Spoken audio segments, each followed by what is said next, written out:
പാലക്കാട് കോട്ടായി മുട്ടിക്കടവിൽ ഭാരതപ്പുഴയിൽ വിദ്യാർത്ഥികൾ ഒഴുക്കിൽപ്പെട്ട് കാണാതായി. മാത്തൂർ ചുങ്കമന്തം സ്വദേശികളായ വിദ്യാർത്ഥികളാണ് ഒഴുക്കിൽപ്പെട്ടത്. പുഴയിൽ കുളിക്കാൻ ഇറങ്ങിയപ്പോഴായിരുന്നു സംഭവം. ഒരാളെ രക്ഷപ്പെടുത്തിയതായി കോട്ടായി പോലീസ് അറിയിച്ചു. അരുൺ ആലത്തൂർ വിവരങ്ങൾ നൽകും. അരുൺ,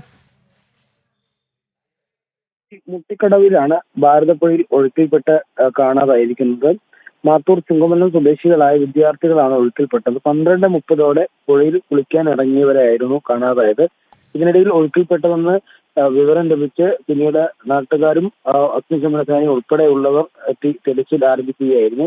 ഇപ്പോൾ ഒരാളെ രക്ഷപ്പെടുത്താനായി എന്ന് പോലീസ് പറയുന്നുണ്ട്. രണ്ടാമനായിട്ടാണ് തിരച്ചിൽ ഊർജിതമാക്കിയതെന്നുമാണ് നിലവിൽ പോലീസിൽ നിന്ന് ലഭിക്കുന്ന വിവരം.